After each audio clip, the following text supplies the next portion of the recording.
നമസ്കാരം. AK rider 70 ചാനലിലേക്ക് സ്വാഗതം. കഴിഞ്ഞ ഒരു വീഡിയോയിൽ നമ്മൾ ഈ ടയറിനെ പറ്റി നമ്മൾ വീഡിയോ ഇട്ടായിരുന്നു. അപ്പോൾ അതിൽ കുറച്ച് കാര്യങ്ങൾ കൂടി ഉൾപ്പെടുത്തണമായിരുന്നു. അതുകൊണ്ട് ഈ ഒരു വീഡിയോയിൽ അതും കൂടെ ഉൾപ്പെടുത്തുകയാണ്. അത് ഇമ്പോർട്ടൻ്റ് ഉള്ള കാര്യമാണ് ഞാൻ പറയാൻ വിട്ടുപോയെന്നല്ല, കമൻറ്റ് ചോദിച്ചിരുന്നു. അപ്പോൾ അതും കൂടെ വ്യക്തമായി പറഞ്ഞ് പോകാമെന്ന് കരുതിയിട്ടാണ് ഈ വീഡിയോ ഇടുന്നത്. നമ്മൾ ടയർ മാറ്റുമ്പോഴത്തേക്ക് ടയർ കടയിൽ നിന്ന് നമ്മൾ ഇടുമ്പോൾ ആദ്യം ശ്രദ്ധിക്കേണ്ടത് നമ്മുടെ ഇവിടുത്തെ അലൈൻമെൻറ്റാണ്. ഇതാണ് ശ്രദ്ധിക്കേണ്ടത്. ഇത് നമ്മൾ ഏത് നമ്പറിലാണോ ഇത് കിടക്കുന്നത് ആ നമ്പർ തന്നെ ആയിരിക്കണം അപ്പുറത്ത് വരാനുള്ളത്. ഇവിടെ 10ൻ്റെ ഇതിലാണ് കൊടുത്തിട്ടുണ്ടെന്നുണ്ടെങ്കിൽ ഇവിടെ ആരോ ഉണ്ട്, അതുകൊണ്ട് ഇതിൽ 10ൻ്റെതാണ് കൊടുത്തിട്ടുണ്ടെങ്കിൽ കറക്റ്റ് അപ്പുറത്തും ഇതേ മാർക്ക് തന്നെ ചെയ്തിട്ട് 10 നമ്പറിൽ തന്നെ അത് കൊടുക്കേണ്ടതാണ്. ഇല്ല എന്ന് വെച്ച് കഴിഞ്ഞാൽ ടയർ വെട്ടിത്തേയാനും പിന്നെ അത് കഴിഞ്ഞ് സ്കിഡ് ചെയ്യാനൊക്കെ സാധ്യത കൂടുതലാണ് കേട്ടോ. അത് പ്രത്യേകം ശ്രദ്ധിക്കേണ്ടതാണ്. അത് ഞാൻ പറയാൻ വിട്ടുപോയായിരുന്നു. അതാണ് നമ്മളൊരു മേസ്തിരി എന്നുള്ള നിലയ്ക്ക് പറയാനുള്ളത്. ആദ്യത്തേത്, നമ്മൾ ടയർ മാറിയതിന് ശേഷം ഒരു വർക്ക്ഷോപ്പിൽ കൊണ്ടുപോയി ഇതൊന്ന് ചെക്ക് ചെയ്ത് കറക്റ്റാണോ എന്നുള്ളത് നോക്കേണ്ടത് അത്യാവശ്യമാണ്. പിന്നെ രണ്ടാമത് വിട്ടുപോയ കാര്യം നമ്മൾ ടയറിൻ്റെ ഇയറാണ്. നമ്മളൊരു ടയർ വാങ്ങുമ്പോഴത്തേക്ക് ശ്രദ്ധിക്കേണ്ടത് ഇത് 2019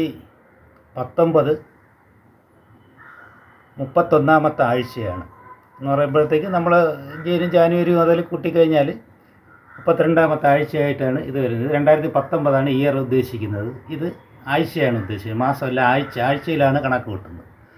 അപ്പോൾ ഒരു ടയർ കിടക്കുന്നത് കുടിമറിഞ്ഞാൽ ഒരു 5 വർഷത്തെ കാലാവധി ടയറിന് ഉണ്ടാവുള്ളൂ. അത് ഷോറൂമിൽ കിടന്നാലും ശരി തന്നെ, നമ്മൾ എടുക്കുമ്പോഴത്തേക്ക് വാങ്ങുമ്പോൾ അത് കൃത്യമായിട്ട് അത് നോക്കി തന്നെ പഴയ സ്റ്റോക്ക് ഓൾഡ് സ്റ്റോക്കൊക്കെ തന്നു കഴിഞ്ഞാൽ അത് നമുക്ക് ടയർ പെട്ടെന്ന് പൊട്ടിപ്പോകാനും പിന്നെ ഓട്ടത്തിലൊക്കെ വിഷയങ്ങളുണ്ടാകാനും ഒക്കെ സാധ്യത, ഈ ഗ്രിപ്പിൻ്റെ ഇതൊക്കെ ഇളകി പോകാനൊക്കെ സാധ്യതയുണ്ട് പഴയ ടയർ. അപ്പോൾ ചോദിക്കും, നമ്മൾ ടയർ നമ്മൾ യൂസ് ചെയ്യാതെ വണ്ടി നിർത്തിക്കുകയാണല്ലോ എന്ന് വിചാരിച്ച് കഴിഞ്ഞാൽ പോലും 5 വർഷം വരെ ഉള്ളു കാലാവധി, 4 അല്ലെങ്കിൽ 5 വർഷം. അത് കഴിഞ്ഞ് കഴിഞ്ഞാൽ ഈ ടയർ നമ്മൾ ഉപയോഗിക്കുന്നത് വളരെ ഡേഞ്ചറാണ്. പിന്നെ നമ്മുടെ ഈ ഇത്രയും ഗ്രിപ്പിൽ നമ്മൾ ഈ ടയർ മാറിയിട്ടുണ്ട്, ഇത്രയും ഗ്രിപ്പുണ്ട്. അപ്പോൾ ഇതാണ് ഇതിൻ്റെ അടുത്ത, ഇപ്പോൾ പുതിയ ടയറാണ്. നമ്മുടെ ഈ ടയർ നോക്കാം, ഇപ്പോൾ മാറ്റിയ ടയറാണ്, അത് നോക്കാം. അത് നമ്മൾ കഴിഞ്ഞ വീഡിയോ പറഞ്ഞെങ്കിലും പറയാം. ഇത് 350/19 കേട്ടോ. ഇതിൻ്റെ സൈസ് 350 ഉണ്ട്, അത് കാണുന്നില്ല. 350/19 ഈ നമ്മൾ മാറിയ ടയർ. ഇത് നമുക്ക് 110, 90, 19 വരെ നമുക്ക് വേണമെങ്കിൽ മാറാം. അതുവരെ നമുക്ക് ഈ റിമ്മിൽ നമുക്ക് വേണമെങ്കിൽ ഇടാം കേട്ടോ. ഇപ്പോൾ ഞാൻ ഇട്ടിരിക്കുന്നത് 350/19. ഇതിൽ നേരത്തെ കിടന്നത് 325/19 നേരത്തെ നമ്മൾ ഇതിൽ കിടന്നത്. അപ്പോൾ ഇതിൻ്റെ ഇയർ നോക്കാം, ഞാൻ നോക്കിയിട്ടുണ്ട്. എന്നാലും എന്താ അങ്ങ് കാണിച്ചു തരാം. ഈ ടയർ 16,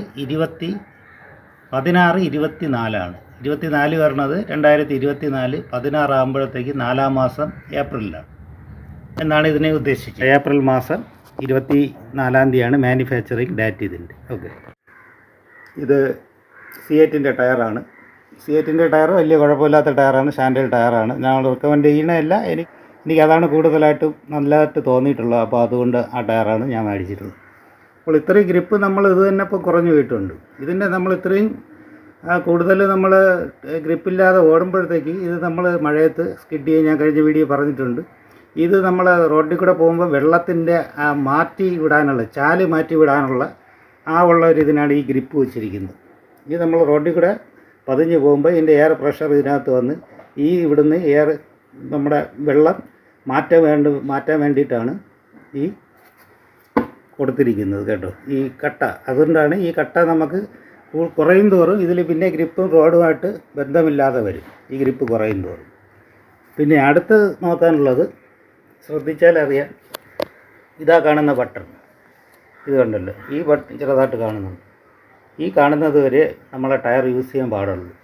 ഇത് കഴിഞ്ഞ് കഴിഞ്ഞാൽ ഈ ടയറിൻ്റെ റോഡുമായിട്ടുള്ള ഗ്രിപ്പ് നഷ്ടപ്പെടും എന്നുള്ളതിനാണ് ഈ പോയിൻ്റ് കാണിച്ചിരിക്കുന്നത്. ഇതിൻ്റെ ഇടയിൽ പോയിൻ്റ് ഉണ്ട് കേട്ടോ. അതുകൊണ്ട് ഇതുണ്ട്, ഈ കാണുന്നു സെൻറ്ററിൽ.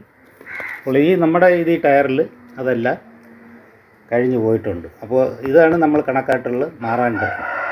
ആ ഗ്രിപ്പിന് ഇതാണ് ഇതിൽ വരുന്നത്, ഡോട്ടാണ് ഇത് വരുന്നത് കേട്ടോ. അതെല്ലാം ഇതിൽ പോയിട്ടുണ്ട്. അപ്പോൾ ഇത് ഇത്രയും നമ്മൾ ശ്രദ്ധിക്കുക. അടുത്ത് നമ്മുടെ വേറെ വണ്ടിയുണ്ട്. ഇത് എന്നിട്ട് സ്റ്റാൻഡേർഡ് 500 ആണ്. ഇതിൻ്റെ വലിയ ടയറാണ്. ഇതിൻ്റെ ടയറിൻ്റെത് നമുക്ക് എത്രയാണെന്നുള്ളത് നമ്മൾ ആ ടയറിൻ്റെത് പറയാൻ മറന്നുപോയി. അത് നമ്മുടെ ഈ ടയർ എന്നിട്ട് 350/19 കേട്ടോ. 350/19 ഈ ടയറിൻ്റെ നമ്പർ. ഇതിനേക്കാളും ഇത് 325/19. നമ്മൾ മുമ്പ് കിടന്നത് 325/19 നമ്മുടെ കമ്പനി ടയറാണ് വന്നത്. ഇത് 350/19. അടുത്ത നമ്മുടെ ഇതിൽ വരുമ്പോൾ റേഡിയൽ ടയറാണ് എന്ന് മനസ്സിലാക്കാൻ ഈ മൈനസ് എന്ന് പറഞ്ഞു കൊടുത്തിരിക്കുന്ന ഈ ഭാഗത്ത് 6 എന്ന് എഴുതിയിരിക്കും. ഇത് നൈലോൺ ടയറാണ് കേട്ടോ. പിന്നെ ഇത് MC എന്ന് പറയുന്നത് മോട്ടോർ സൈക്കിൾ എന്നാണ് ഈ വരുന്നത്. അപ്പോൾ ഇതാണ് ഇതിൻ്റെ ഈ ടയറിൻ്റെത്. പിന്നെ വേറെ ഒരു കാര്യം പറയാം. നമ്മളെ പുതിയ ടയർ വാങ്ങുമ്പോഴത്തേക്ക് ഇതുപോലുള്ള ഒരു പോയിൻ്റ് കാണും. ഈ പോയിൻ്റ് ടയറിൻ്റെ ഈ ഭാഗത്ത് കാണും. പോയിൻ്റ് കാണുന്നത് നേരെ എയർ പ്രഷർ നമ്മൾ അടിക്കുന്ന വാൽവിൻ്റെ ആ ഭാഗത്തായിട്ട് വരാൻ വേണ്ടിയിട്ടാണ്. എന്ന് വെച്ച് കഴിഞ്ഞാൽ എയറിൻ്റെ വെയിറ്റ് കൂടുതൽ വരുന്ന എയർ പ്രഷറിന് ഇവിടെയാണ്, ഈ ഭാഗത്തായിട്ടാണ് വരുന്നത് എയറിൻ്റെ പ്രഷർ വരുന്നത്, വെയിറ്റ്. അപ്പോൾ അതിന് കണക്കായിട്ടാണ് ഈ ടയറിന് ഇങ്ങനത്തെ ടയറിന് ഇത് കൊടുത്തിരിക്കുന്നത്.